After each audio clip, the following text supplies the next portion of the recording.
வெற்றிவேல் வீரவேல். ஆன்மீகம் அறிவோம் சேனலை பார்த்து கொண்டிருக்கும் அனைவருக்கும் சித்ரா கணபதியின் அன்பான வணக்கம். இன்றைக்கு செவ்வாய்க்கிழமை முருகப்பெருமானை வழிபடுவது சிறப்பு.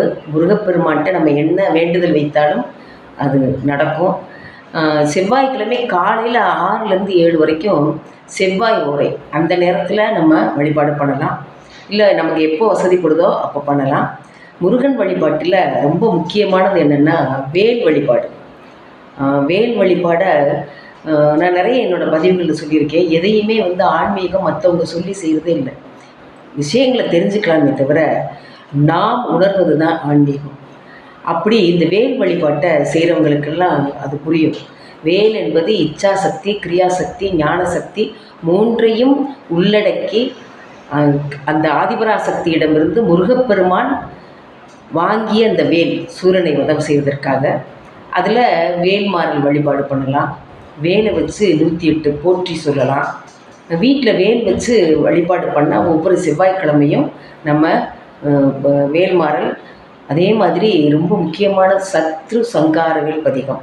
இதை நிறைய நான் முன்னாடி பதிவுகள்லாம் சொல்லியிருக்கேன். ஆனால் இப்போ சத்ரு சங்காரவேல் பதிகம்ங்கிறது தமிழ்நாடு பூரா ரொம்ப பிரபலமாயிருச்சு. அந்த சத்ரு சங்காரவேல் பதிகத்துக்கு என்ன பலன் அப்படின்னா, அந்த பதிகங்களை எல்லாம் சொல்லி வேல் முன்னாடி உட்கார்ந்து மனதை ஒருநிலைப்படுத்தி வழிபாடு செஞ்சோம்னா எதிரிகளே இல்லாமல் அப்படியே தோசம் பண்ணிடுமா.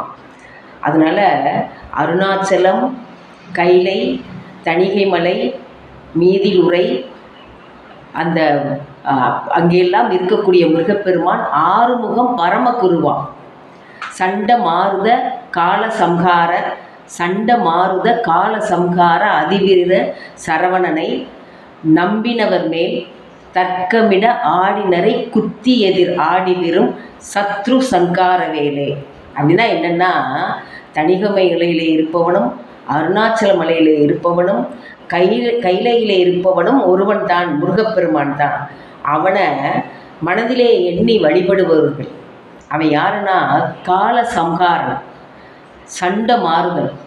அவனை நினச்சி வழிபடுபவர்களை அந்த வேல் யார் அவர்களுக்கு எதிர்ப்பு செய்தாலும், எதிரியாக வந்தாலும் அந்த வேல் அவர்களை சம்ஹாரம் செய்துவிடும். அப்படிங்கிறது தான் இந்த பதிகத்தோட பொருள். அதனால் முருகப்பெருமானை மனதிலே நினைத்து நாம் இந்த சத்ரு சங்காரவேல் பதிகத்தை சொல்லி வழிபட்டோம் என்று சொன்னால் நமக்கு எதிரிகளே இல்லாமல் முருகன் சம்ஹாரம் செய்து விடுவான் என்று சொல்லி விடைபெறுகிறேன். நன்றி, வணக்கம்.